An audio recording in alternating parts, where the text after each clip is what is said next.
What is going on, everybody? I go by Philly Mike, host of the Philly Tall podcast, but we got something a little different on a Monday to start your week, talking birds.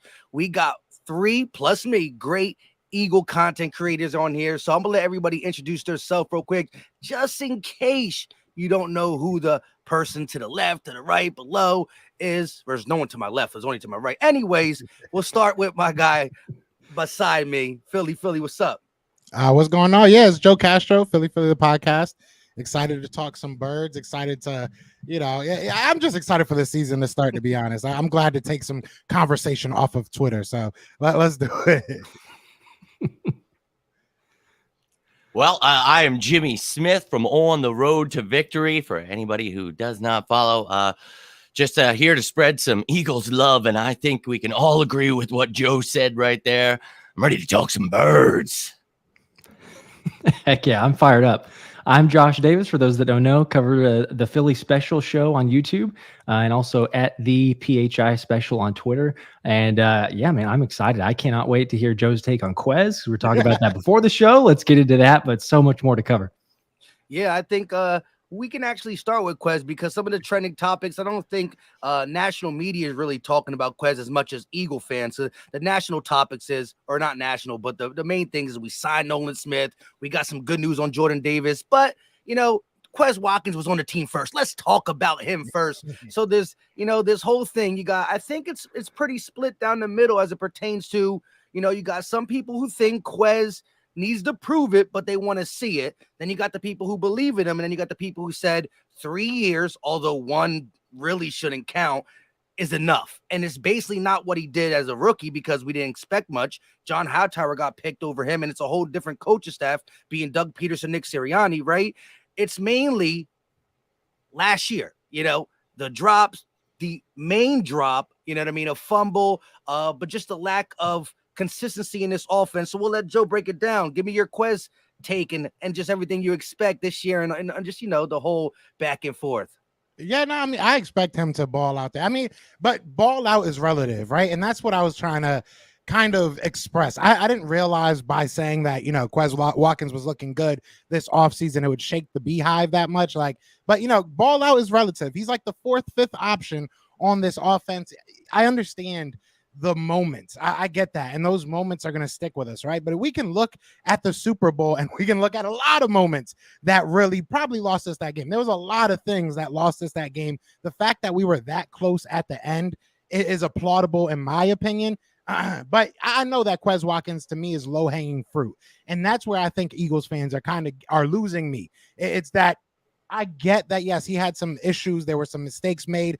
But when you realistically look at everything, I mean, you look at his drop percentage, which I was trying to point out, and I guess I picked the wrong player to point it out with, but I picked one of the best wide receivers in the league to show at the end of the day, people are going to drop the ball. There's going to be drop balls. And people wanted to look at the targets versus the, number of drops. It wasn't about that. It was about the percentage. It was about, at the end of the day, it's not like he's dropping 20% of his targets. He's not dropping 10% of his targets. It's gotten better year over year.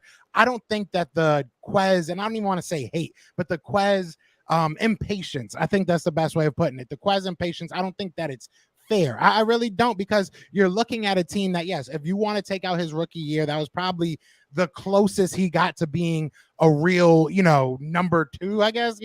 Even then, he wasn't really like the main option. Then you get into an offense where you got A.J. Brown, you got a 1,000-yard receiver, you got a quarterback running for almost 1,000 yards. Where is he supposed to fit in? I feel like he made some good plays. If you look at last year compared to this year, there was less targets, less games played, less snaps by, I think, like 100 and some odd snaps. So there was differences, and I get it. Again, I get that the moments trigger us sometimes, but he's doing well, and that shouldn't get people upset. We should be hoping that he does well. If Quez Watkins is just as good as maybe not last year, the year before, right? Take away the 3 drops, right? Because the year before that, he had 1 drop. If he's that good, this offense is going to be damn near unstoppable. So I'm not on the boat of we need to get rid of Quez. The opposite. He's a young, cheap wide receiver that, to me, he's only going to get better. So that's where I said I felt good to rant again. I needed to get that off. Yeah, I agree. I want to get to Josh and Jimmy, and I'll give you my take as well. But Dontello Dragon with the $5 super chat, he says, no disrespect to Quez, but he would love to see the Hurts to Rambo Eagles touchdown. And this is a guy who explained to me multiple times he's an Oklahoma fan, so he was on the Hurts wagon prior to him coming to Philly. And if he wearing Oklahoma colors, he gonna root for him minus CD Lamb because he plays for the Ops now. That being said, Jimmy, how you feel about Quez? Well, I think I missed out on something on Twitter today. It sounds like this was a hot topic. I'll have to go track it down. But look, I was dealing with my own people mad at me for saying that, people were knocking Hassan Reddick. And I feel that he is very elite. And now, of course, everybody sees that he's elite now. But that was not the chatter last year. So I was getting it too. Don't worry. But sorry to hear that, man. For me, Quez Watkins, I think that, as a third receiver, you kind of said it, Joe, when you were talking about, he's not one of the top options here. We've got Dallas Goedert as a tight end. So it's like you look at the two receivers, then the tight end, then we've got Hurts. And this running game, we're going to have so many backs used, and we like to use 12 and 13 personnel. So it's like there are so many options. The thing is, when it is your time, when you are called upon, and it is your time to catch that ball, it's not about that amount of drops. It's when you're effing dropping it. And there were a couple times where he dropped some important ones on first downs. Now, the one that sticks out to everybody is the Super Bowl. Now, there was 3 total drops last year. And I think, when you look at regular season stats, I mean, take it all with a grain of salt, but you can see, look, he's not a terrible receiver. And he's a number 3. So, yeah, do we want to be mad that he dropped him? Sure. Yeah, that sucks. But I'm also somebody that understands that players can get better. I don't think in his 4th year, it's necessarily that he can't get any better, because we saw it the year before, as you had mentioned, 1 drop. And I think for me, we brought in Olamide Zaccheaus. He's going to push him not only for that spot, but now you've got young guys, Charleston Rambo was just mentioned there. Joseph Nada bringing, some return experience here. You've got guys like Hazelwood who also played with Hurts. So you've got guys that are going to push Quez. So there's just really, as a lot of fans like to say, no excuse. So I don't think he's looking for an excuse. I think he just got to go out there. He's got to bring his A game. He knows he effed up big time in a big game. And look, for me, you could cut him and save some cap space. I'm always going to talk about the money. But for me, I would keep him around. I think that you had said it. He still doesn't cost you that much, about a $2 million cap hit. And he's a very fast wide receiver. So for me, I'm at least checking him out throughout this offseason and seeing if he's, regressed. And if he has, okay, I'm giving a younger guy a shot. But I'm not on the train that let's just get rid of him. A lot of people are very reactionary, as we all know. So for me, I'm seeing what he's got this summer. I like it. Real quick, shout out to Wheels. Wheels us with the $2 super chat. He said, I agree with Philly Castro. Watkins is fine. I love that. I love the Fidel. They did put the Philly and Fidel. I've been hearing that since elementary school. That's hilarious. Yeah, so go ahead, Josh. I love that.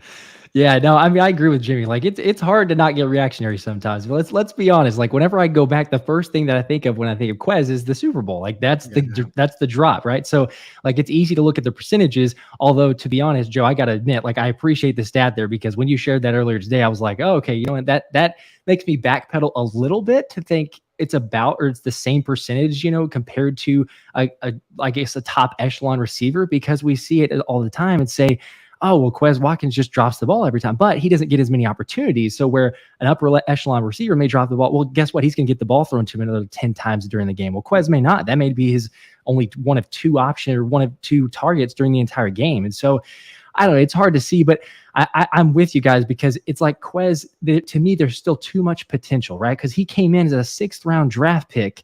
And after year 1, we'd say, oh, that's great. Yeah, let's keep him here. So it can't be too reactionary to say, oh, let's just go ahead and get rid of him now.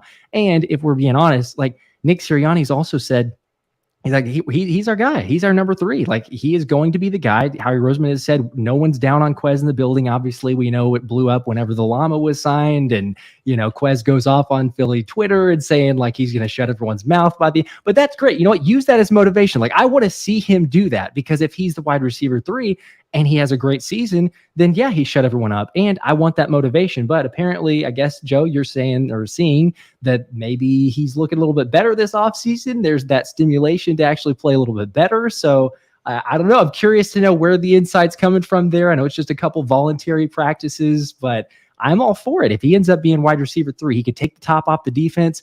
We can always use that if teams are keying off of A.J. Brown, Dallas Goedert, Devontae Smith. All of a sudden, oh, there he goes. He's wide open. So I'm for it. I hope he has a great year. Yeah. And can I say this real quick, just to kind of put it in more terms? So people always want to talk about the targets. If we use the last 2 years of his targets, it would be like it would be 110 plus targets. I think it's like 113, something like that. There will be 4 drops in that 113-ish targets. I think that's pretty darn good. So really good. It just annoys me hearing like, oh, he got brick for hands. He got bricks for hands. I get it. The moments, it sucks in the moments, but like, it's not an every down thing. It's not a every time we throw it to him, he drops the ball. It's just not true. It's just annoying. Yeah, and as much as we say wide receiver 3 in today's league, the tight end is as much as a wide receiver as anybody else on the field, right? Yes, they have responsibilities blocking, but so does wide receivers on running plays, right? That being said, we've seen tight ends with the Eagles and what other teams go over 1K, so they're as much needed in the passing game. And so when you look down this list, it's 1, 2, 3 people in front of him. And I will say this, coming off that season that gave us the green light to say, oh, Quez can be something. Being number 2 to Devontae Smith, although he was listed 3 on the depth chart, he passed Jalen Reagor immensely and had that, 647 yards, blah, blah, blah. He could stretch the field, do a lot of things. And he wasn't known for like contested catches and a route runner, but he did portray or show some great stuff in year 2. Didn't get a chance year 1, did it when he got a chance. My thing is this. Yes, the Super Bowl drop was crazy. He got 3 drops, and 1 drop that's not really a drop, but it's a fumble, which is worse than a drop, was against the Washington Commanders. So you think 4 blunders, I think people are looking at. And it comes at the wrong time because he only gets a couple passes per game. But I'm looking at it like this. He went from being doubted, not getting no PT his first year, getting a lot of PT, now getting back to thrown to that 4th option. So I think he needed to adjust himself to saying, look, I'm only going to get 3 targets, if that a game. I got to make the most of them.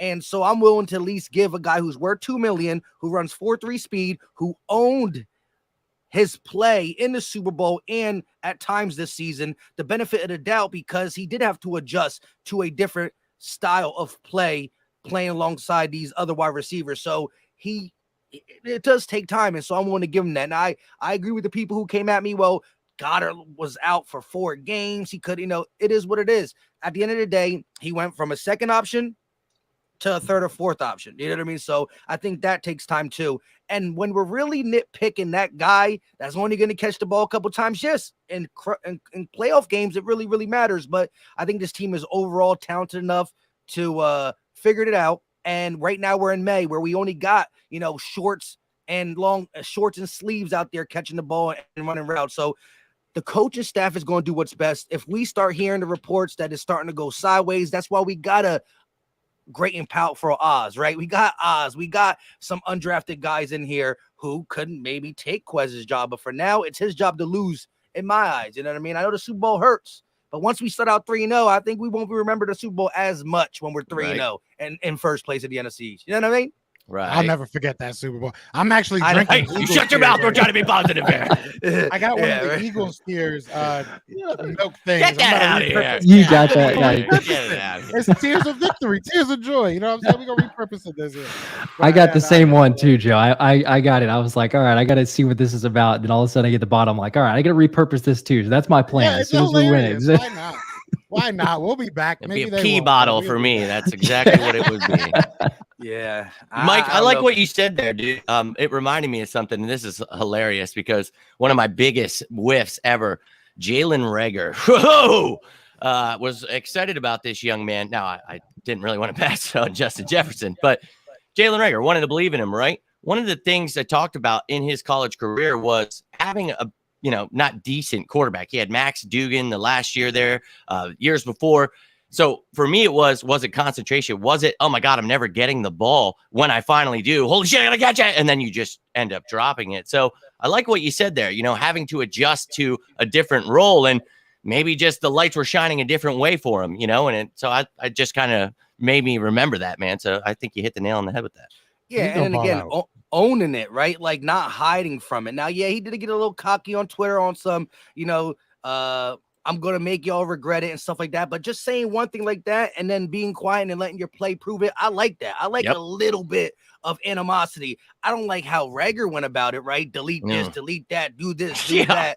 Like, so I like it. He straight said that he was not happy with his season. Yes, he was mainly talking about the Super Bowl, but he was not happy with his season.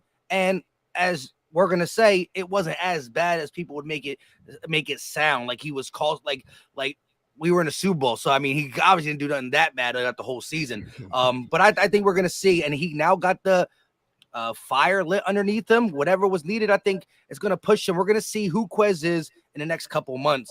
But talking more about these OTAs, Nolan Smith, let's get your take on the cap, Nolan Smith. And do you see, again, I like how you said it on Twitter today, right? CJ Gardner-Johnson came out in August, right? It's May, June 1st. I know other people are going to get money. I don't know where our money's going to go. That's why I'm trying to ask Jimmy. That being said, do you see a move now, or do you see the Eagles not doing really nothing until that, training camp where they can really fill out their team? You don't see anything June, May, July on the horizon. You go first, Jimmy, and then I'll get everybody's take. Yeah, and this is something, I've been talking about. It's a fun period, right? Free agency comes and the draft. So we've got so much content. We're all so engulfed with just, here it comes. And then all of it just ends. And we're sitting here and it's May and you're like, okay, this sucks ass. So we're waiting and waiting and waiting and we're just getting impatient, right? And that's what happens a lot. And last year I talked about this. There was questions at the safety position. And we talked about maybe we're going to go into the summer. Take a look at what we really have here and decide what we really need, who we really want to go after. Because this isn't the draft. This isn't, free agency. You're picking from a pool. This is, I'm going to go after who the F I want to, and I'm going to try to make a trade for somebody. We did that last year. That was a barn burner, man. You go get CJ Gardner-Johnson, and that's after, you did the AJ trade and drafted Jordan, all that crazy stuff. So it showed like, look, we're coming to play, but that was months and months apart. And it's like, wow, really? When I was even posting that today, I'm like, damn, 3 months. I'm like, man, I don't even want to wait that long. So it's like, it drives you nuts. But here's the great thing. The Eagles right now in this position, we've actually got more money than we did last year. So we just signed all of the draft picks that are going to affect our cap for the offseason. Now, the way the cap works in the offseason is the top 51 contracts are what consists of that salary cap. It's nothing past the 51st player. So none of those guys count. So when we signed our rookies, all we did was replace them with the bottom 4 on that top 51, if you're following me there. I'm sorry, I always mess that up saying that. But you're taking those 4 draft picks, and it's only 4 of them because Kaylee Ringo, he only cost you about $980,000, his cap hit. That is not higher than the 51st cap hit. So he doesn't count. None of those guys count. It's only Steen, Brown, Smith, and Carter. We got the other 3 today. Nolan Smith signed. We now know that the Eagles have $13.45 million in effing cap space. That is a lot of money to have. Now, whether or not you want to keep $5 to $8 million to have throughout the season, something happens, you want to make a trade, you want to just carry that money over next year, whatever it is, dude, you can do anything. And I made a show breaking down, all of the different contracts for all these names people are throwing out, whether it's DeAndre Hopkins, Buda Baker, all the Patrick Queen. I mean, everybody. And it's all very possible. So for me, I have no idea, Mike. I think we're going to sit here for 3 months and just be like, son of a bitch, we can. When are you going to do it? When are you going to do it, Howie? Because I know you're going to do it, right? Is he going to do it? He might do it.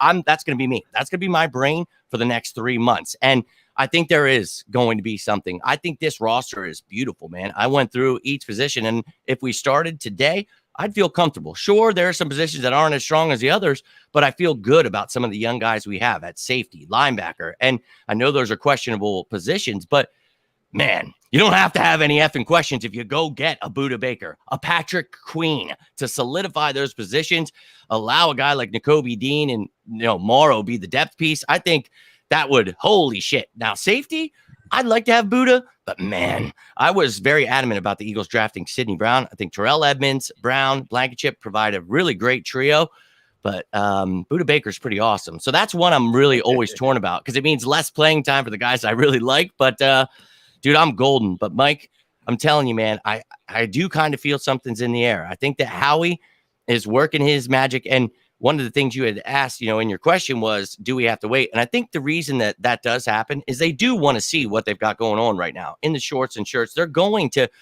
check all that stuff out and say, okay, we really do need this position before we just jump the gun. Hell, Sidney Brown might be, starting right off the bat. So it's like, let's take a gander first. So I think something happens, but not maybe right away. I know that was like covering all my bases there, right? It might, but it might not. If it does, it should. Okay. So yeah, real quick before we get Joe and Josh, Dontello Dragon with another super chat. This was touching up on the last bit of the Quez talk. He said, can he just stop diving? I think that the extra jump, the extra diving, you cut that to the minimum, and I think he only has one drop instead of three. And maybe he don't drop it in the Super Bowl. So shout out to Dontello Dragon for sure. He definitely want to see them I know he's big on Rambo, but go ahead, Josh. How do you feel just about an upcoming move, and if you had somebody on mind that would just make this defense even more? I think it's on the defensive side, right? I don't think we're going to get DeAndre Hopkins, right? Just because he likes Jalen Hurts. Yeah, no, that yeah, just because.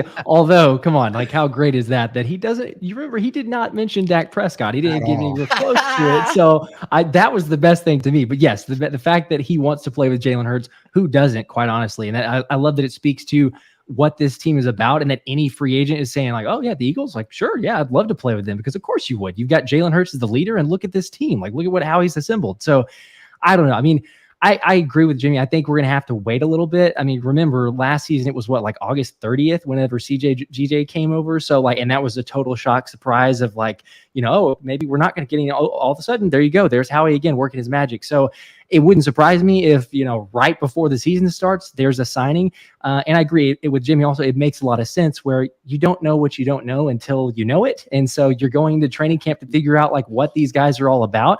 I think we're all hyped out on a ton of them, and I'm super excited to see them work, but it doesn't make a whole lot of sense to say, well, hey, let's go grab a free agent before we see what these players are going to do. So I think it's going to take some time. I do agree that it's going to be on the defensive side of the ball.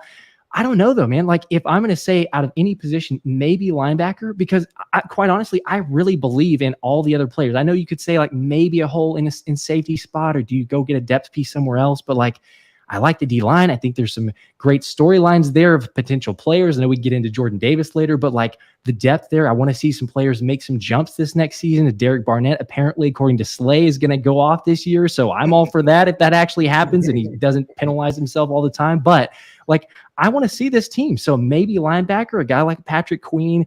I know that Miles Jack, I'm not so high on him. I don't know. Maybe he's got something left in the tank. I wouldn't really want to see that, but maybe he goes for a linebacker. But I agree. Like, I think we're in a really solid position now, but I also think that Howie is going to make at least a couple more moves before the season starts. Yeah. Yeah, I third that. I mean, I was there. You guys hit basically every point. I mean, yeah, we all know. We talked about reactionary, right, as fans, and how we can't be too reactionary. I think it's the same thing with the organization. You might not have gotten Brian Branch, Jalen Carter. You might not have gotten every single top prospect on people's boards, but you have to see what you got, who can become a starter day one. And I think we got some really, really good players. So I think there will be some influx of youth as far as the starters go. And we'll talk about Jordan Davis and these second-year players, but you have to see a step from them as well. So I do think that there's going to be a move at some point.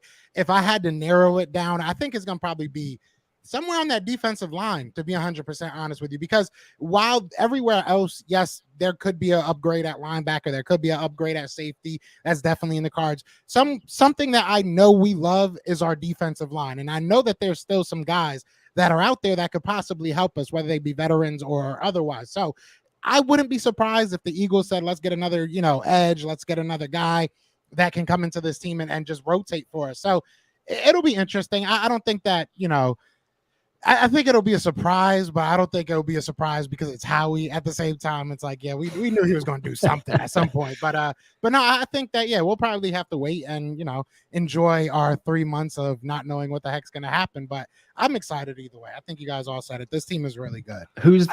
I gotta ask though, who's the name? So you think maybe D-line? Like, I got to put you on the spot, like just one name, like who, out of anybody right now you think might be signed? I'm curious who you might have in mind there. he was running in the sand. He was running in the sand on Twitter. Is it Yannick? Or are you talking about Yannick? Yeah, I don't know how to say Yeah, his I mean, name really. Yannick could be definitely a guy. That was That's the what I was first person wondering. that came to my mind, but I didn't want to say that name because I was like, I wanted to try and be different. But no, I mean, I think that's our biggest strength. I know Hargrave leaving is huge for the interior, but Jalen Carter, I think, is a better fit than Hargrave. And I know he had sacks, but really, this defense fell apart not being able to stop the run, especially on third downs. And I think that Hargrave not being able to play a certain 3 technique at times in certain areas that I won't go too crazy on you, but I think that Jalen Carter, there's a reason I was so adamant. My man, Mike, I know you were tuning in. We were both very high on Jalen Carter, dude.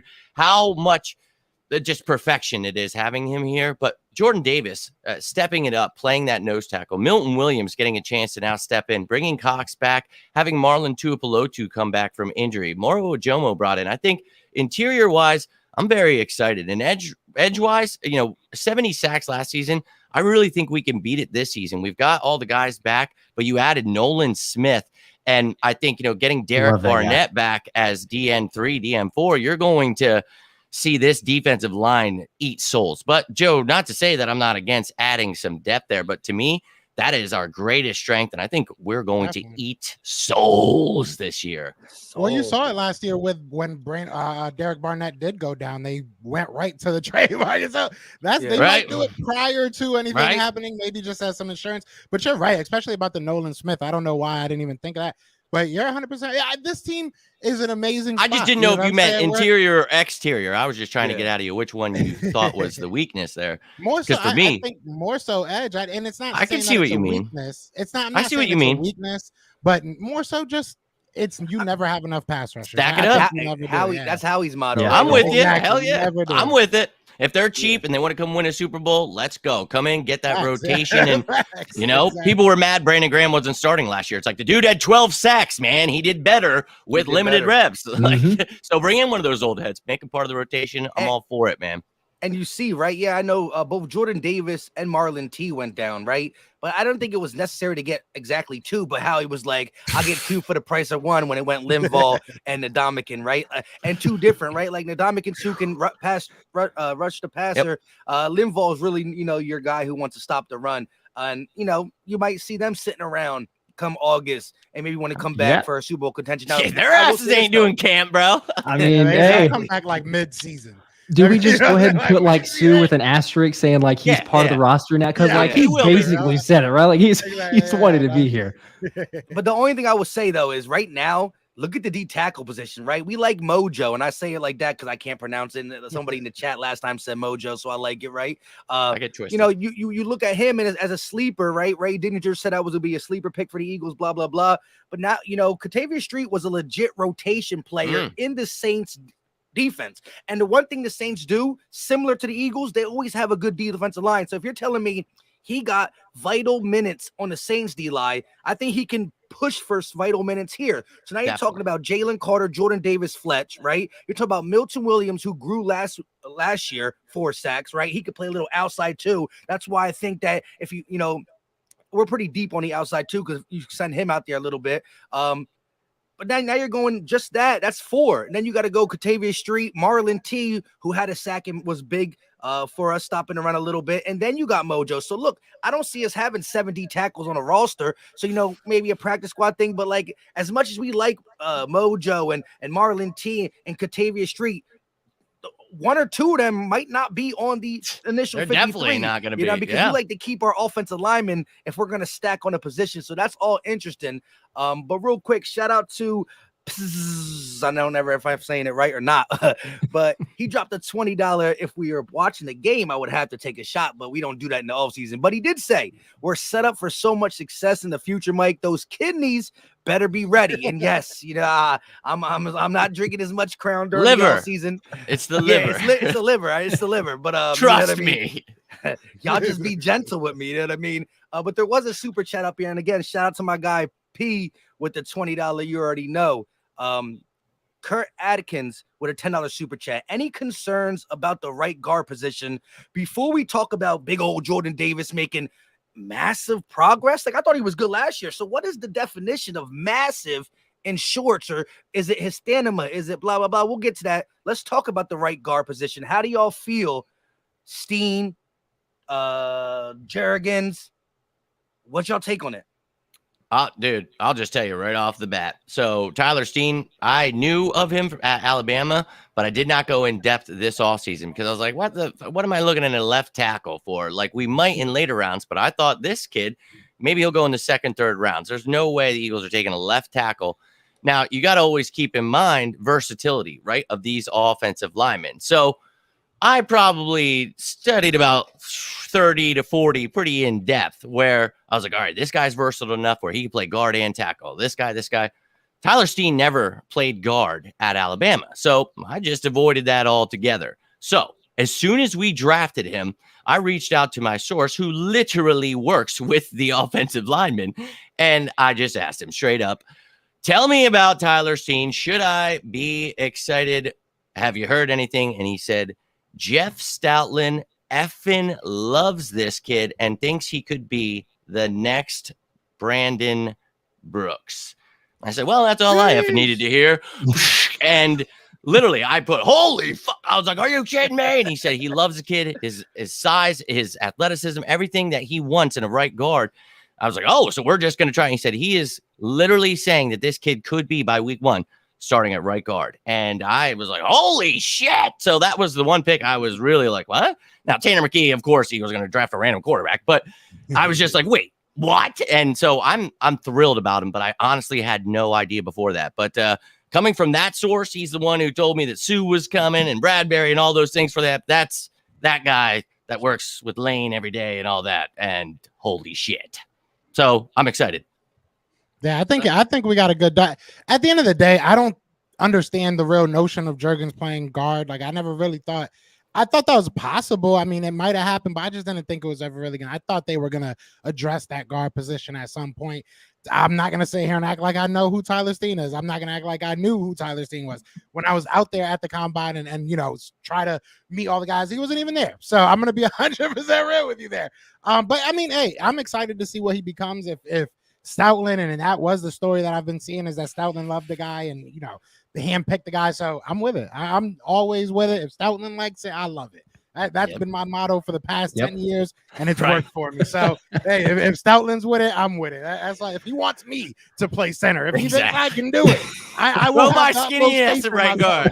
Let's go. I'm with Me it. and Joe do it. So I love it. If he says you got potential, you for sure do. So just take his word for it. Yeah, he was like, all right, you're playing this position. Now, I'm with you. I agree. I think the more unorthodox the player is, like the weirder just to the eye test going like, wait, why is he going to be a fit at right guard? Yes, please do that because Jeff Stoutland knows what he's doing. So as soon as I saw that, I was like, what? And he's only played right guard in the Senior Bowl, but like, this doesn't make a whole lot of sense. Oh, wait. Okay, hang on. Pump the brakes. This is Stoutland. We're perfectly fine. So yeah, I would be surprised if it's week 1, but I'm not concerned. Whether it's him or Steen or Jurgens, we're going to be fine.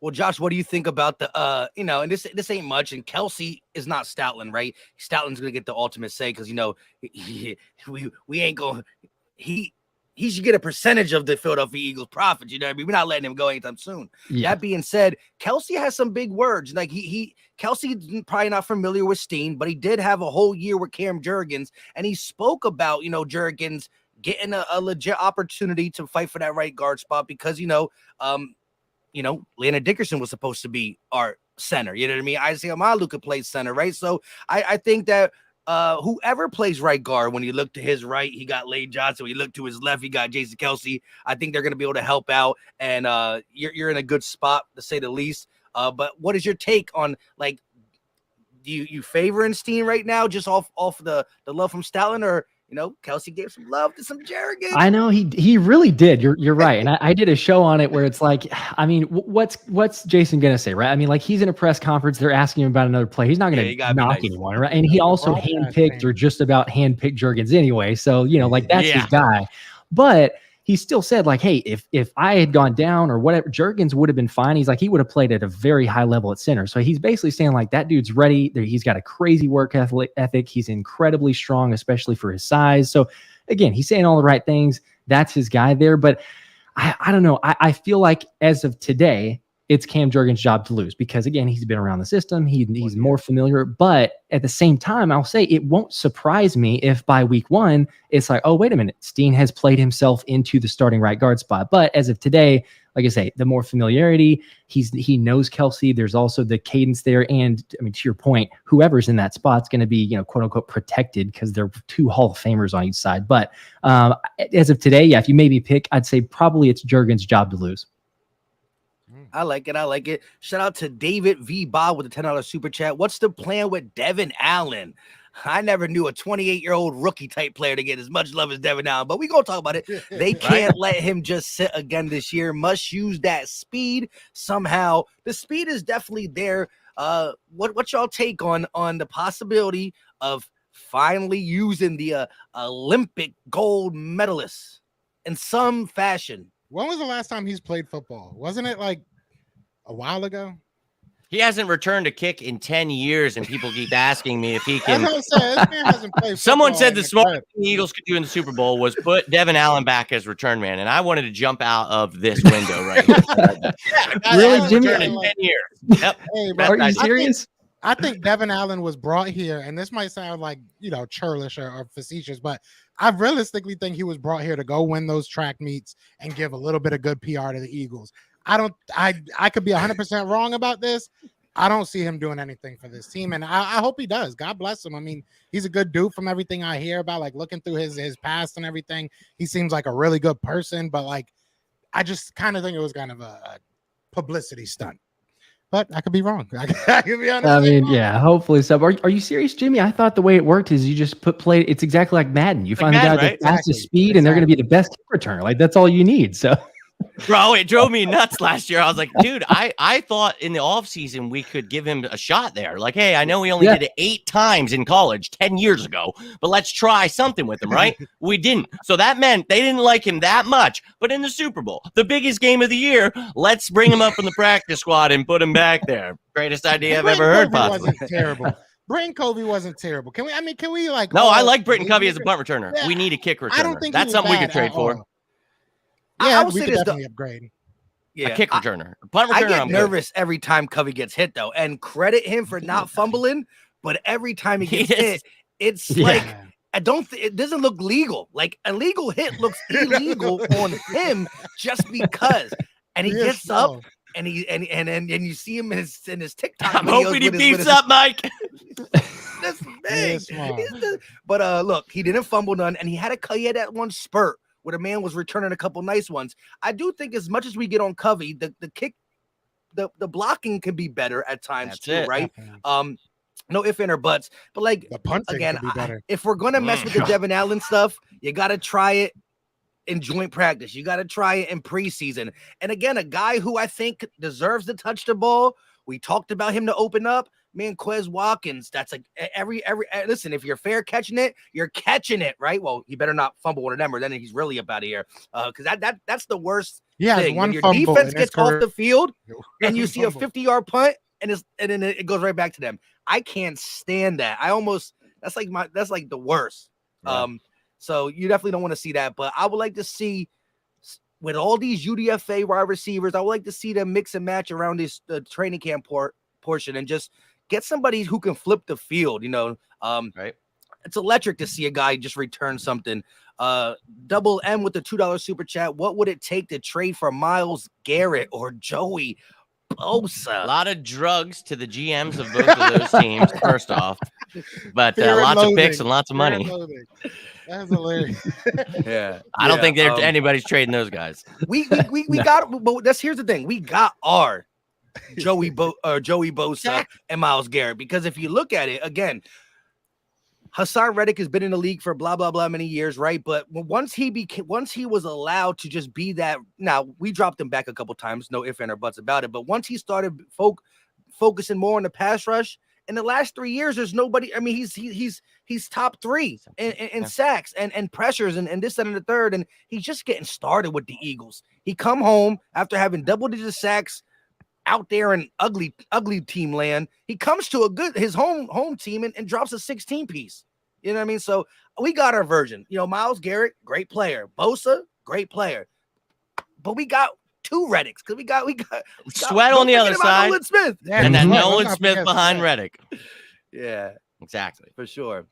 Now, real quick, I think there's one more super chat, and then I do want to talk about Jordan Davis because that is somebody that I want to get your take on. You know, to me, it doesn't matter who starts as it pertains to Carter, Fletch, and Jordan Davis, because I think that just because you start don't mean you're going to have the most snaps. Just because you don't start, you might have more snaps. And I do want to get y'all take on what, quote unquote, y'all think is massive progression this offseason. But we do got one more super chat.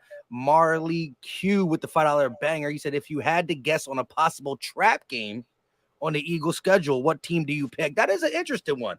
Well, if whoever got one in the back of their head to go first, think the trap game. You can really call any game trap because we're better than a lot of teams on the schedule. So you know, Cowboys. what I mean? Did you just say Cardinals, Joe?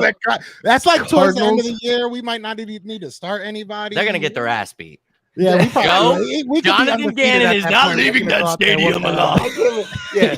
Yeah. The only hope that Jonathan Gannon has is that he's fired before he comes to Philly. Yeah, Because otherwise, right? it's over. I mean, there's nothing he can do. Exactly, So. Josh. Oh man, I don't know. It's hard to say right now because you got to be like on a kind of a win streak, and then kind of. I would say the first half is where you can't have that lull period because if you look at the second half of our schedule, we have game after game. I think it's like Bills, Cowboys, Niners, Kansas City, all in 4 weeks. So you have no rest. Towards the beginning, you probably could look at that and be like, all right, this is the quote unquote easy part of the schedule. So any part of that schedule, I think you need to take the wins that you're supposed to get because they're going to come harder once it comes to, or get harder, I should say, towards the end of the year. So, I mean, do we play the Jets before the Dolphins, right? Yeah, that's my thing. Now 6 again, and then 7. The Jets got better, right? So I'm not going to act like Aaron Rodgers ain't he's a future Hall of Famer, right? However, the narrative and not the narrative, the fact that we have never lost to the Jets in franchise history shows that, a lot of people are still going to say Aaron Rodgers, we never lost to the Jets. I think that could be that game that catches sleeping. And then, from that, we go ahead and beat a really talented Miami team. We got to see where Tua is at that point. And hopefully I wish him nothing but, hopefully he can stay upright because I hate to see that for anybody for sure. But they're really talented as it pertains to they got wide receivers and they got DBs, right? So it's going to be strength on strength on strength. And so I would like to, I don't want to let it do to the Jets. My brother's a Jet fan. I don't know how he fell far from the tree. He a Heat and Jet fan. Like what? Yeah, anyways, he's happy with the Heat now. I can't be mad at him. But that being said, that Jets is something I think we could be undefeated until we get to them. And even though the Jets might be good, they might be like 3-2 or 4-1. I don't know exactly where we see them. Yeah, the Jets might get us for the first time in franchise history. So that would be my somewhat like. I think the Cowboys week 9 for me is a trap game. I think we go into that 8-0 and clearly the lesser team, the Cowboys, they're going to be focused. That is going to be their Super Bowl. That at game home right too. That there would hurt in our house. Hurt. So their only aspirations are beating us in the regular season. We've obviously got a bigger one. So we go into that game undefeated. We might be looking ahead, man, we got a bye week, then we got the Chiefs, and then it's the Niners, Bills. So we might look ahead to that stretch. And that might be a trap game right there. So got to be careful heading into week 9. Yeah. You said the same thing, right? You caught it right away. You said Cowboys at first, right, Josh? Yeah. yeah. I think it's possibly either the Cowboys or it's like right after the bye week or I guess after the Chiefs game. So we got the bye week, right? You prepare, get ready for the Chiefs, but that could be kind of like we're going into Arrowhead, haven't beat Big Red since he's been there. Let's take care of business. But then you come right off of that and play the Bills. I mean, the Bills are a great team. So I just kind of, do you say it's a trap game? But if you've got so much emotion invested in that game in KC and then you return home and you got the Bills, I don't know, maybe that's one because the very next week you're playing the Niners. So it's just easy to kind of just fall in between about, oh, Buffalo, like, yeah, is it a trap game there? I could see that one. But there's so many, like through the schedule, like as we're mentioning here, there's so many storylines that you could make as a potential trap game. It's a little scary as you're looking through the schedule, but the thing that I keep coming back to where I'm not as concerned is look at the mentality of this team. Nick Sirianni says, don't look at the future. We're taking care of day one day at a time, and then we keep moving on. So I think that we're going to be okay. But yes, there's a lot of games as I look through the schedule, like even the Dolphins, maybe, you could say like the Jets have Aaron Rodgers, so it puts them on a more national stage. and you get amped up for that game. You come back home, you got a Sunday night football game against the Dolphins. Dolphins are hyped up, ready to play. Like, is that a trap game? There's so many ones that you could pick out here. Yeah. And shout out to Alex. He's like, I don't really consider good teams as a trap game. And you're right in the sense of you're supposed to overlook them. But when you're, I was being very facetious. When your schedule is loaded with good teams, you know what I mean? It's kind of tough because, again, we're playing, based off last year, our division was the best in the NFC. That's what we played twice, right? Then we're playing the best team in the AFC, which is the AFC East. And then that extra game, oh, by the way, it's the Super Bowl champions, you know what I mean? Right. And so that's what we're faced with. And so, if you really want to go trap games, it might have to be a Giants, a Commanders, right? A Vikings. Like if you're trying to say that team that's not that good. But hey, Jimmy said the Cowboys, and he sold me on all the stuff that could happen with the bye week coming up and all that. And I don't consider the Cowboys that good. So there you go, Alex. I like what you said about Vikings. Him, the Vikings one is a good one you just mentioned there because you Yeah. got 4 days rest and then you're playing a game again. You're like, oh, holy shit! Like the season just started. That's the home opener, though. I don't think we. We beat them again, but it's just they give a short rest but they have short rest too. So we just gotta go out and punch right in the mouth. Thankfully, Kirk Cousins has to play after dark, so that's right. Not as much of a trap. I'll be there again this year, booing him. Alex keeps saying like some stuff that's good about the Eagles and then some stuff that's bad. I'm like, is he an Eagles fan or is he just? Man, you can't tell anymore of these. Yeah, I don't even know who you root for right now. People get pissed when you say anything good about the Eagles. The Cowboys got better. I will say, look, from last year to this year, adding Cooks don't make them worse. Adding Gilmore don't make them worse. Having a healthier than a broken fibula, the running back don't make them worse. Dak Prescott now trying to come back down to earth and not throw these picks. Who's to say it will not happen? The Cowboys got better, but we're still the Eagles. That's just my whole thing. And yes, that's right. I got a splitting. You know what I mean? Would I love to sweep them? Yes, but I got a splitting because I do. I think they're okay. You know what I mean? As much as I say they're bad, it's more of a I can't just tell the truth when it comes to them sometimes. Right. But that being said, let's get to Jordan Davis. So, Josh, I want to hear from you. What do you think is considered this massive progression from Jordan Davis in this early off season we've seen? How do you explain it? Or think about it? I mean, it's so cryptic these days, right? Until we know for sure what this is. Like, he's made massive improvements. I mean, hopefully, we're not talking about his weight here. It's something other than that. But this dude is phenomenal. I think the potential's through the roof. So it's like maybe his conditioning, because the comment's been made like, hey, he's going to play first down, second down, third down. You want to get him off the field, get some rotations, but like, I don't know. That's Philly style anyway. Keep everyone fresh. Let's keep rotating. So, I mean, in terms of like he's making massive strides or massive improvements, maybe he's going to be on the field a little bit more. But I'm really having a hard time because I'm sitting there Googling and going through Twitter like, Jordan Davis, massive improvement, just anything. Like, give me something. And there's nothing that I can find. So, like, maybe if I've got to go with something, he's got some better conditioning and he's showing up possibly a little quicker, a little bit more agile, so he can possibly rush the passer a little bit more. But I don't know. Like, I'm curious, what do you guys think? There's something else or just another way that he's improving here? Because we're literally left on the edge of our seats here. It's like, this is the worst tease ever. Like, great, he's making massive improvements, but like, how? Tell me how he's doing that. Josh, I think this harkens back to what you said earlier.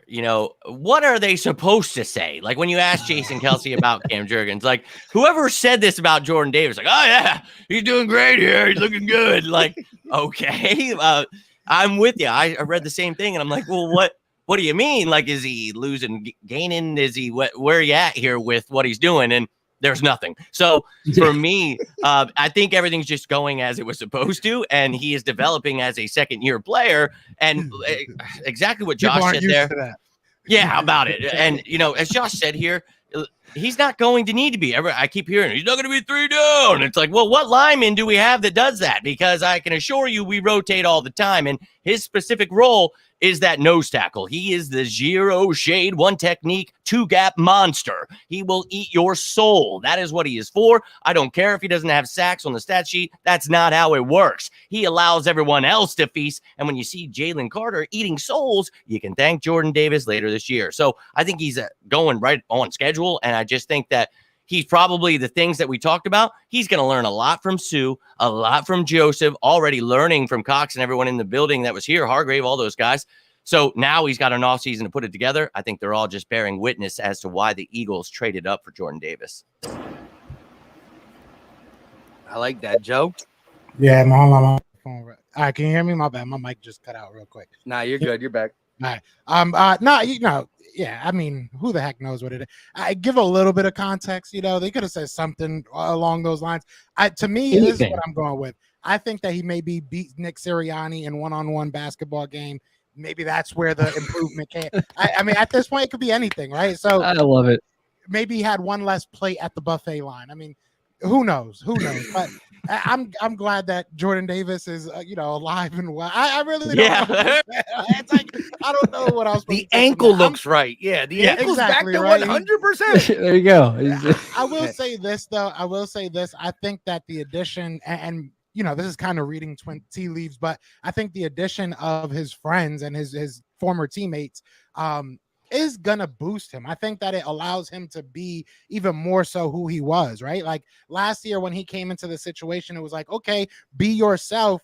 But every Eagles fan had an expectation. Like I'm kind of surprised Eagles fans were mad he didn't punt. Like there was so many different things that they're like, why doesn't he do this? Well, it's like you said, Jimmy, that's not what we drafted him for. So now you have your teammates around you. You have probably a system that you're going to be kind of familiar with. If I know anything about Sean Desai, what he likes to do with his players. So I mean, I think that you will see a major improvement from a Jordan Davis, and that guy got a free headline. So I think the real story here is that Josh isn't telling us that that's his cousin. That's really the story here, and I'm not letting it go. So really you think I was the one who started that rumor? Yeah, he's made massive improvements here. So that's your cousin. That's your cousin right there, Josh Jordan. There's a coincidence don't happen like that.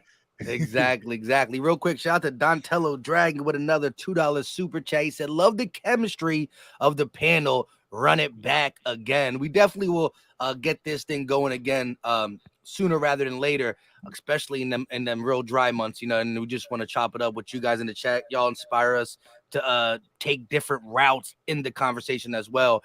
So appreciate y'all. Make sure you hit the like button wherever you're watching. Go sub to Josh Davis, the Philly special, Jimmy Smith on the road to victory, Philly the podcast. I thought I pulled my mic out now. That being said, I agree with all you guys. You can hear me, right? Yeah. I agree with all you guys. I do believe though, and I've heard Howie Roseman say it in the offseason, right? Like he probably will never be that, double-digit sack guy, right? But I do think just from the little pictures that have been showing, and again, you know what I mean? I don't know what he weighed the end of the season and what he weighs now, but seeing him next to Jalen Carter, right? You're seeing, he does look a little bit better, right? That being said, I just think that we envisioned him being that guy who eats up the blocks, right? And Nakobe Dean is going to get clean lanes to come through behind him as he did at Georgia. Now he'll do that as a starting linebacker. You got, one-on-ones on the outside. You got Carter getting one-on-one. So all that is going to be done. But I do think that, we envision him to be still that nose tackle that can cause havoc, right? I think that he's always showed quick hands, quick feet. I mean, so I think that just as y'all said, taking that next step, I think, again, prior to the ankle, he was starting to look good. I think every game he was getting a little bit more snaps in a crowded D line room. He was being better. And then that high ankle sprain. And anybody when you're the biggest man in the NFL and you get a high ankle sprain, I think you're going to take a little bit longer, right? And so just like never really getting back to himself and now just having that off season as an NFL player, right? Dealing with the money, dealing with this, and just getting back to what he wants to do. I think that, anybody who has that mindset, who's drafted that high, who has that type of potential is going to just round out about himself just by being healthy, just by, doing the everyday stuff. And he got Fletch, he got BG, he got the old heads. Now he got the young heads that he trusts. I mean, we about to see the dogs really show out. And Nolan, he just got there, but I mean, he a fan favorite. Do you see him going in the NFL films looking like Brian Nolan? He was like, what? fun. Oh my God. Fun. Have you seen Dallas Goedert? We're talking about guys getting big. Dallas Goedert looks like he's been lifting banks. Like that boy's arms are like ridiculous. I saw him at the press conference and I'm like, bro, like are you going to be an offensive lineman? And then to hear he's working with the wide receivers on his routes, it's like, bro, I can't wait to see what some of these guys are going to do this year. And that's the crazy thing, is that we're so young, especially on the offense. We're so young, and we saw what we did last year. Obviously, we have a lot of young dogs now on the defense as well, but that offense, I don't even think we saw what they fully are. Like, I think that there still was a lot of hiccups, a lot of miscommunication. That's the first year of AJ Brown. Usually you don't see stuff like that. It's so exciting to see what this team is going to become. And that's why I'm like, why all the negativity? Why every time you hear something negative or hear something good out there, it's like, yeah, but this happened last year. Like, I know we lost, but man, this team is ridiculous, man. Like, you don't get this very often. After the 04 season, I didn't feel like this. After the 2017 season, I didn't feel like this. Like, there was a lot of questions going into those years after the Super Bowl. I wasn't here in the 80s, so I don't know how they felt, but this is didn't we lose our coach right after we went to the Super Bowl against the Raiders? Like, we don't usually have a great feeling after a Super Bowl year. Like, let's enjoy this. Let's you know what I'm saying? Understand that the rest of the future for this team is very, very bright, and it just be positive, man. Let's just wait till the season to come. Joe, you better watch your back, bro. You're speaking some words that can get you in trouble. Hey, it is what it is. Bro, this year, all I ask for is just to keep going the way it is, because there's annoying people out there, but last year was worse than anything, bro. Yeah. Nope. So I'm good. Let's lock in. People will get on board. We'll all be excited.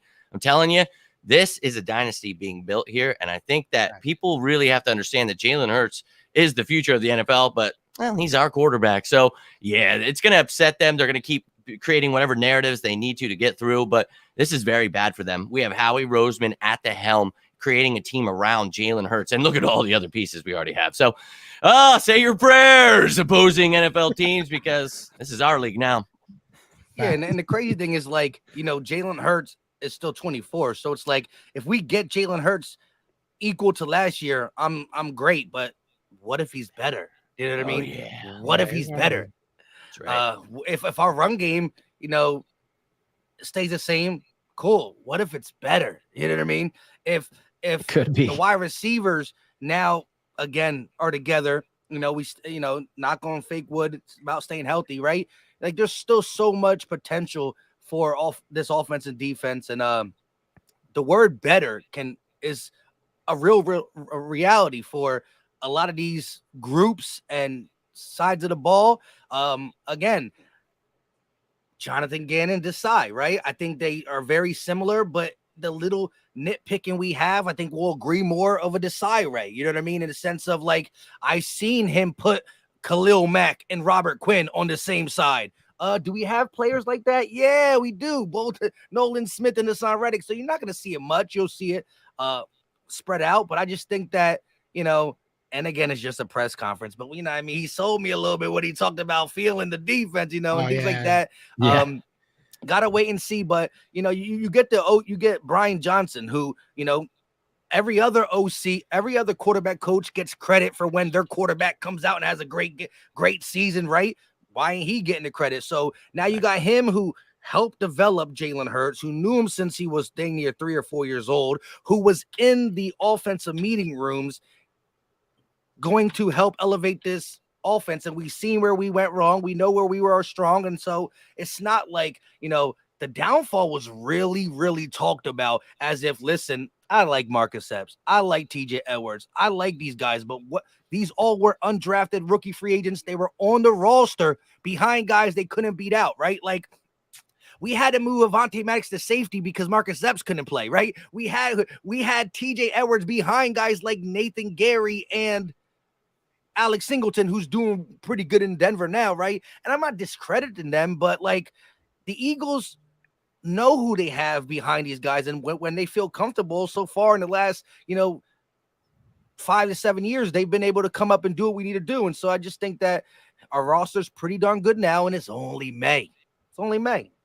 Yeah, shout out to Howie. I mean, going into this offseason, I wasn't concerned, because honestly, real talk, shout out to Jimmy for this, because realistically, him kind of breaking down how all these guys could come back, how it kind of work out, and then you start seeing things kind of roll. It's like, all right, this might not be that bad. But outside looking in, you look at all these free agents, you're like, how the hell is this going to work? How are we going to make this happen? And then you realistically, I was just thinking about this coming onto the show, and it's like, I forgot that we even lost all these players. Like, somebody, I think Josh brought up Isaac Seumalo, and I was like, oh yeah, we have. Oh no, we lost him. Like, okay, whatever. Like, it's like, it's kind of crazy how it's the quietest loss ever. Like, he hardly got talked about at all. And it's like, oh yeah, we lost him. So Jason Kelsey tried to make me feel a little bit bad though. When Jason Kelsey, before he hyped up Kara Jurgen, he was like, Isaac Seumalo is great. We're not going to replace him at all. Yeah, that's basically what he said. So yeah, I'm with you. But no, seriously, like anytime, like I've had the exact same experience, Joe. Like the free agency started or right before it did, I'm like, oh my gosh, we're going to lose all these players. So Jimmy, thank you, because every single time I start to freak out, I'm like, hang on, like go see what Jimmy's saying on the cap, because I'm not fully understanding here. Like, okay, all right, we can breathe. We got a little more space than I think we do, so we're going to be fine. But yeah, for a little while I was kind of concerned about this team, but now like I think you get very easily, and I would make the argument that this team is better, which is crazy to say because of all the national narratives that are being pushed of like, Philly's going to lose all these players. Philly's not going to be near as good. That was their one chance. They sold the farm. Like, what? Are you looking at this team now? It's crazy. Couldn't agree more. And a lot of youth. And like you said, and then how after executing a great offseason as it pertains to hiring staff, drafting, re-signing our guys that we need to court guys, like you get 18 sacks back, and your 35-year-olds who played better in less snaps. And oh, by the way, now we are still as deep, if not more deep, that they can play that same role again, where they can probably duplicate it and keep their career even longer, right? Yeah, if you're asking BG to play 95% of the snaps, he probably retired last year, you know what I mean? Yeah. But because we're not, this is why he's still here, right? He tears his Achilles, right? But that was one whole year where he was resting. Yeah, and modern medicine is real today. You get that Achilles, you get that thing looking really good. He took a year off. Now he's only playing, but 60% of the snaps or whatever. So it's 47. Good. This is a crazy amount, and to get them double-digit sacks. But then you just say, boom, the one thing that we waited to drop, right? What is the contract going to look like? How is the next 3 to 4 years going to be for the Eagles to add more talent, right? Say we do need this down the line or that down the line. How is it going to be? And then Howie Roseman does the restructure before the restructure and get you a 4-year window where it's like 6, 13, 20, and 30. You know what I mean?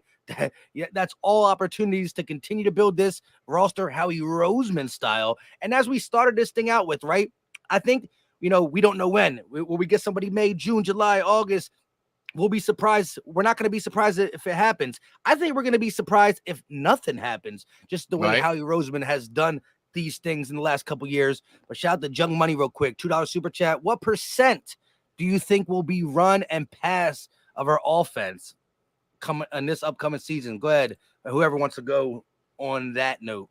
Run pass. I said it last year. I'll say it again. I still think it's going to be like 60-40 run. I think that's how we succeed. So I'll go with that again. I think we were like top 5 in running last year, percentage-wise, but it was a question of when. Like there was a game where Miles Sanders didn't get a carry till like 6 minutes left in the second quarter. That's the kind of shit I can't have. So what you guys had said earlier, you build upon offense and defense, right? So Brian Johnson and Sean Desai, I think they're upgrades. I think that they're younger minds that are looking for, their opportunity, but they're going to build on what we've already learned. They have a lot of the same ideas, a lot of the same concepts. That's why I wanted both of those at Mother Effers, and I'm ecstatic. And I think Sean Desai, Mike had mentioned it, a lot of similarities with Gannon, but don't let that scare you away when you hear that. Just think a lot of similarities to Vic Fangio, right? It's going to look similar, but he's not going to be a jackass like Jonathan Gannon. So I think I agree with all three. I think this is going to be a better team. I'm excited about this season. Yeah, but I think percentage-wise, you're going to have another year where you're probably a top running team in the league. And I said 47 because it was 47% of the snaps. That's what Brandon Graham played. So get these guys, not playing a lot of snaps, and it makes them better. Wild idea. An amazing theory there. They keep them fresher and they're going to play better. That's unique. No, I agree. I think it's like 60, maybe even 65% run because, like, think about it. If Rashad Penny stays healthy, like you got the whole running back room. You got Agent Zero, you've got Kenny Gainwell, you've got Rashad Penny, you got Boston Scott. Like, if all the runners stay healthy here, I mean, you could just run it down every team's throat and be like, well, we don't really have to throw it too much, and play Best action is going to be offensive line. fantastic. So yeah, you behind the best offensive line. Like Rashad Penny is kind of getting, I don't know, feels like a little bit overlooked because of the DeAndre Swift signing, and we've already got Kenny Gainwell, who's great, and Rashad Penny is injury prone. So don't get me wrong, I know 18 games over the last 3 years, but like, this guy averages over 6 yards a carry if and when he's healthy. So if he stays on the field, you got him, you got DeAndre Swift, you got Kenny Gainwell, Boston Scott. Like I'm telling you, this team, I'm so excited. And the thing that I hate the most is that we're in May because we have so long to wait. But like I'm so excited about this team, and I wouldn't surprise you. You have 65% run. If that's what's working, why change it? Just all right. Well, it'll be 49ers game all over again. You can't stop us. Yeah. Josh is cooking. I'm about ready to run through this mother effing wall. I'll be real with you. I still think that the Eagles, I think, and that's why, like we've seen some games where Miles Sanders don't touch the ball to the second quarter, blah blah blah, or like the first whole drive, not even a running back, like the only running is Jalen Hurts, maybe off scripted running, and that definitely sways it, right? It was a pass call, finished with a gain of 9 rushing yards, right? So that definitely sways it. However, the reason we don't run in the beginning is because I still think their philosophy is pass. Like in the first half, they want to pass. And that's why we score so many points in the first and second quarter, right? Second quarter being that main quarter is because we are a little bit more calling pass plays. And again, Jalen Hurts can change that with the all scripted run, blah, blah, blah. But I think their philosophy is pass, get that lead, and then just run down your throat. And so I think most of you look at the box score, you're like, hey, we ran the ball balanced. But then you remember yelling at the TV about they're not running the ball in the first, second quarter. So they fixed that in the second half. And I think that's been a recipe for success, especially, early in the season, we kind of made some mistakes with it, right? Like we were beating up on the Lions. We kind of let it get back in the game, and we had to put the foot on the gas a little bit. It happened with the Cowboys first. We were beating the crap out of them. And a lot of it was the other team running down our throats as we were trying to run, but they're getting chunk yards. But I do think that, Nick Sirianni does like to pass the ball. We got all these toys, I mean? You don't park a Devontae Smith. You don't just leave them standing on the sideline too. I like the offensive line, and that's why I'm even more happy with the run game. But listen, DeAndre Swift, he looked really nice in 0, but number 11 and 6 today looking just as nice. You know what I mean? And I know that car goes fast.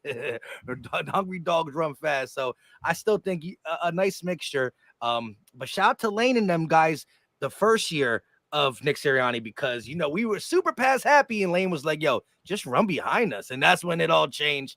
Jalen Hurts developed. And so I think that you want to throw the ball, but hey, do whatever works. When we went to both times we went to the Super Bowl, right? We were 3rd in rushing in 17, and we were top 5 in rushing this year, right? So when the Eagles are top 5 in rushing while having some dynamic plays on the outside, we go to the Super Bowl. So that's it. You know what I mean? Yeah. All about it. That's all we need. Just keep running it down their throat. It is interesting though, talking about DeAndre Swift, like not DeAndre Swift, Rashad Penny, that we're a team now that can take on injury-prone players and not be too worried. We've been pretty good health-wise the past couple years. Like I remember 3-4 years ago losing like all of your cornerbacks in one weekend. So I mean, this is a good feeling. Maybe we're getting good trainers now again. Because that was annoying as heck. I'm just I don't know. I just wanted to say that. All right, people were hard on our practices, but not practices. But look how healthy we were. Yeah, whatever Sirianni's doing, you know what I mean? Them roots been growing, and these guys have been healthy. There's some strong roots. So yeah, whatever you got to do with those flowers, man. Facts. Shout out to Marley Q with another $5 super chat. I have a running argument I need help with. If you could choose between Goddard and Ertz in his prime to add to this roster, who are you choosing? Let me just say this real quick. Goddard is about to enter his prime. So we don't know how great that season will look, but I mean, I love some Zach Ertz. So give me Goddard. Goddard. I'm running after I say it. I'm out. I know people. I mean, hold on. Again, they offer different elements. You get the yak and all that, but like, oh my, I mean, I think that's what it comes down to. You have a top 5 blocker in Goddard.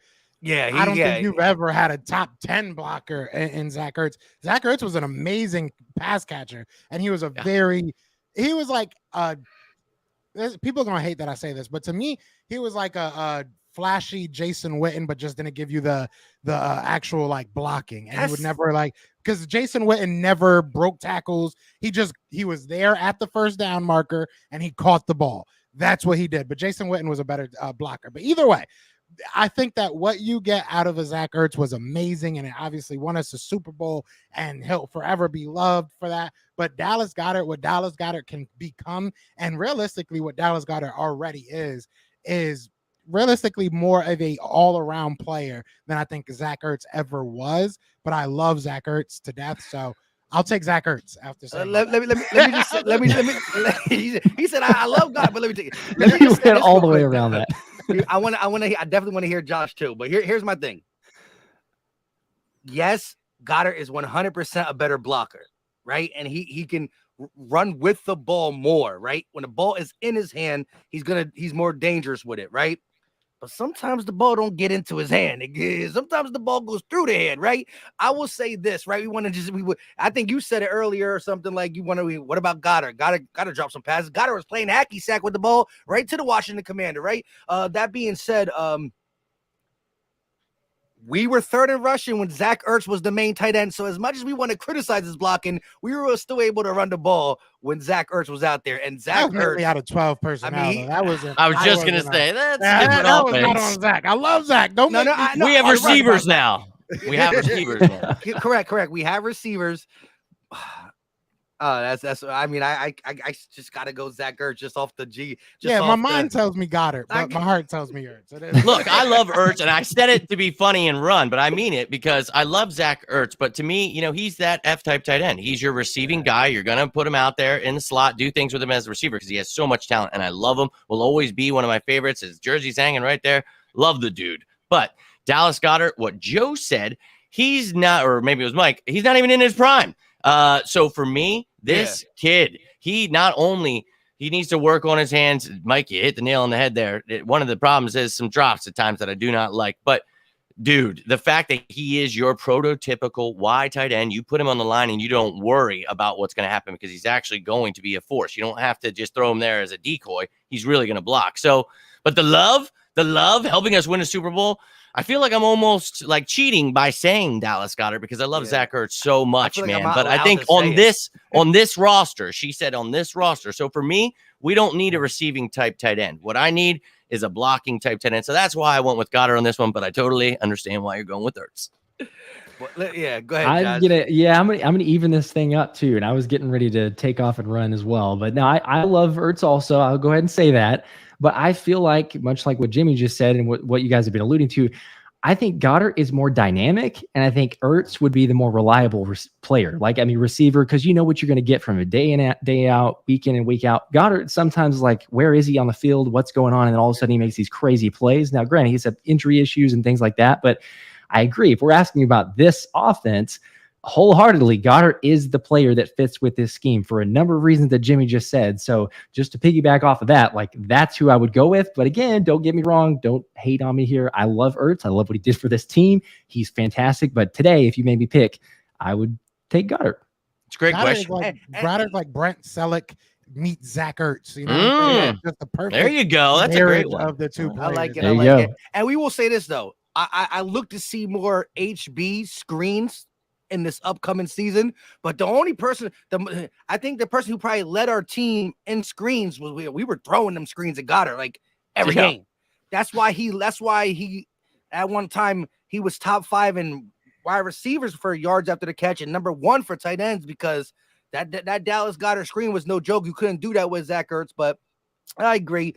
Zach Ertz was forced to get that 1,100 yards because we didn't have receivers, but I mean, sheesh. Now, y'all, yes, dynamic. And yes, we haven't seen Goddard's prime. So maybe this year he does what he did all the time. And then he ends up, what do you call it?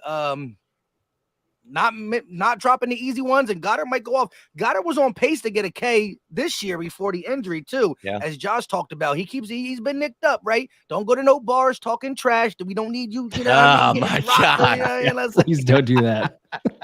but shout out to Drew Johnson Wow. with the $5 super chat. Yo, enjoying the collab. Run the dang ball.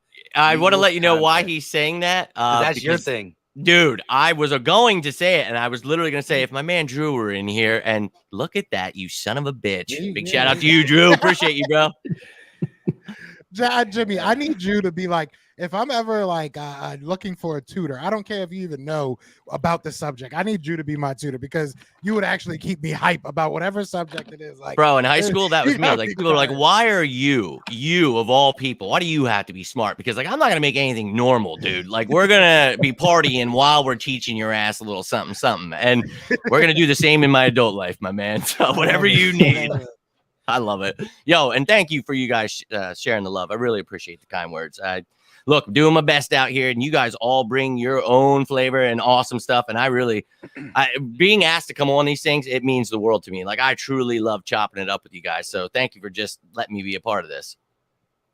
No doubt, no doubt. I do want to ask y'all one more thing, and then we'll give our final thoughts. We're going on around that hour and 15-minute mark.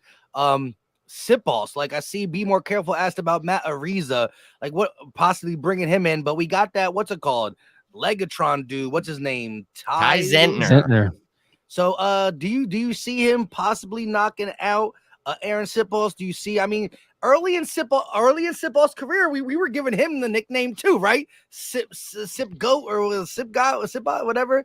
I know he struggled down the stretch for sure. Who do you think wins that battle? I can't say it because they follow me, and I'm gonna feel bad. You want to talk about? Okay. I'm gonna feel bad about my. You know what? We started off the show talking about being pissed off about Quez, people being pissed off at somebody for that Super Bowl. Let's point a finger at someone else you can really be pissed at, and that's Aaron Sip-offs, because he comes back, and yeah, we were dealing with Brett Kern before that, so I mean, pick your poison, but dude comes back and shanks the most important punt of his effing life. And maybe most, people aren't seeing that. But what happens is everybody on the punt team's going left because, well, the punt's supposed to go to the left. And, well, he just kicks it all the way to the right. And then Kadarius Toney takes it all the way back to the one. So please, for the love of God, Legatron, beat him out. Please. I will say, I think that the realistic, like, leg up. I was trying so hard not to say leg up on the competition that he has because it was just a terrible pun. But the leg up that he has, as far as Legatron goes, is that he can place kick. He can be the kicker during the preseason if something is to happen to a Jake Elliott, which we've seen, unfortunately, a couple too many times. Even I think last year, wasn't he hurt? So if something's to happen to Jake Elliott, he is a guy that can take that spot. Obviously not necessarily maybe a long-term option, but on the fly, right? You don't have to necessarily worry about another, roster spot. So I think that he's going to win it because Aaron Sip has only had, I think, 2 years of actual punting before he came to the NFL anyways.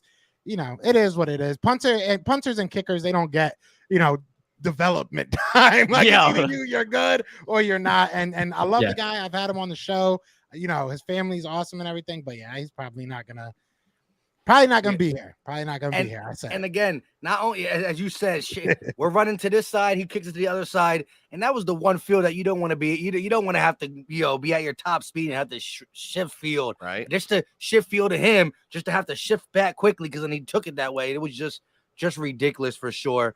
Of all places, yeah, that was the worst one. I agree. I mean, I want Legatron to win. I want Ty Zentner.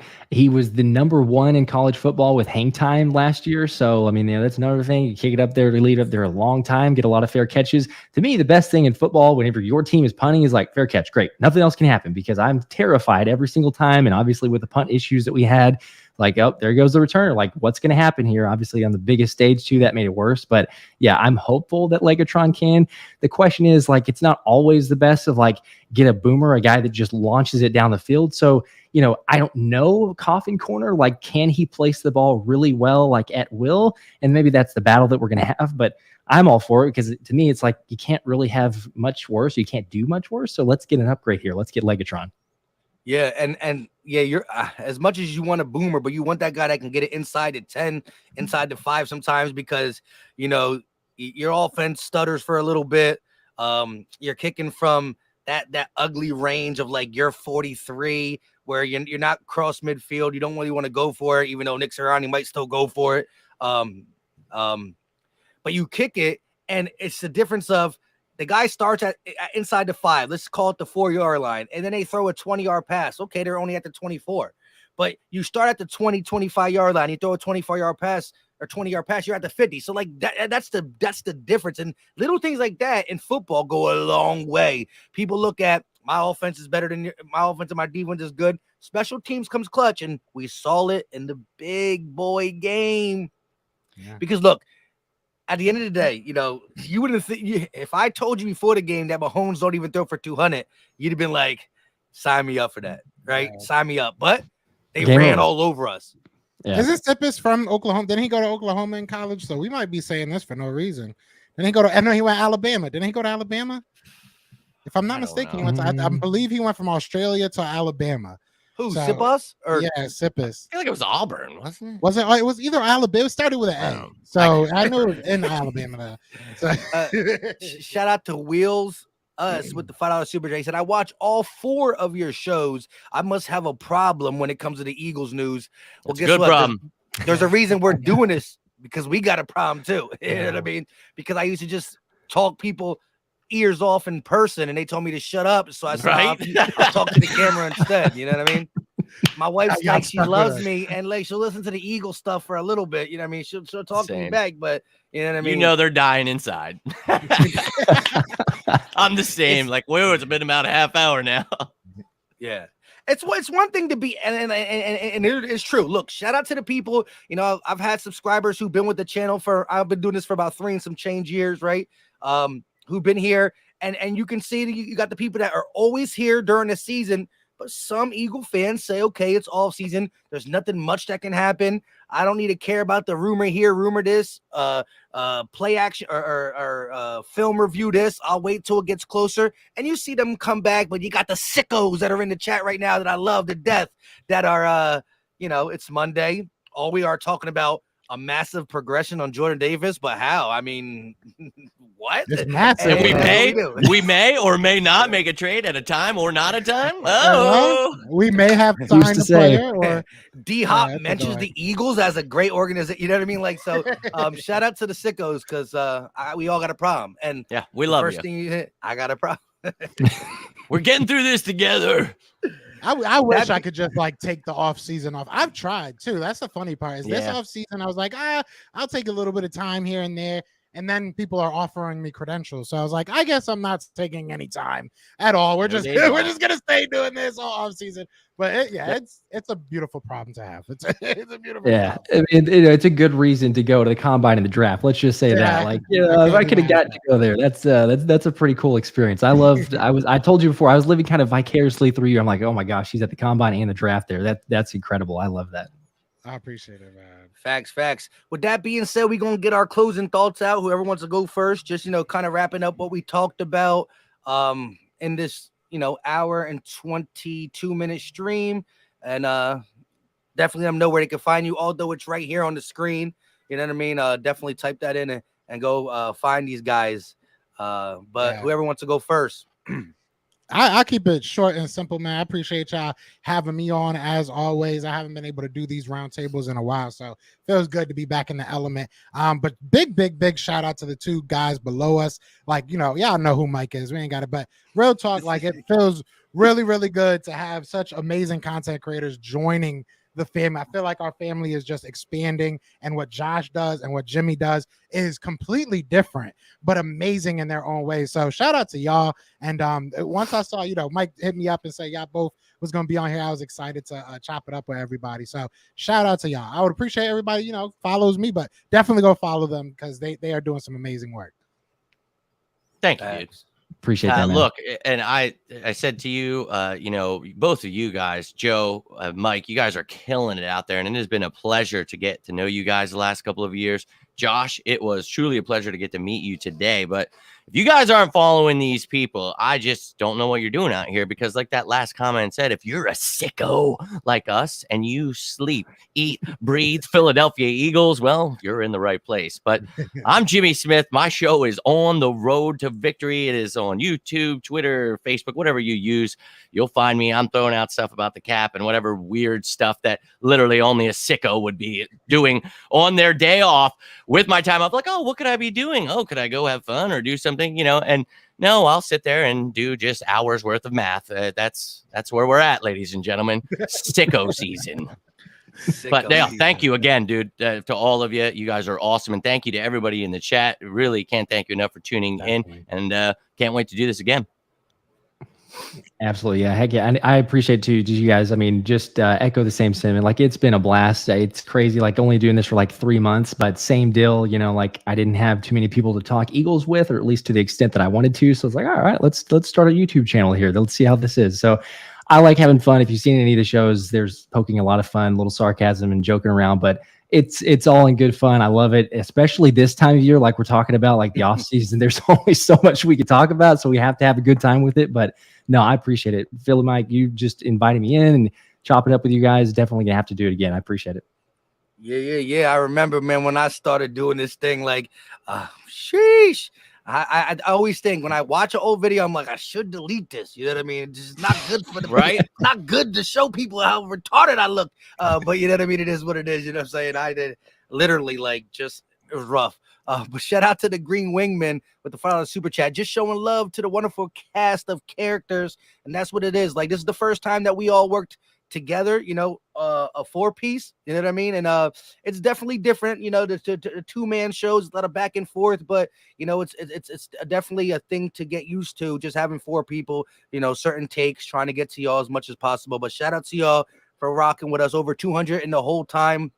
Appreciate it. Hit the like, hit the subscribe. Y'all see everybody's name on the panel. Until next time, which will happen before the season starts. Y'all know what time it is. We out. Peace.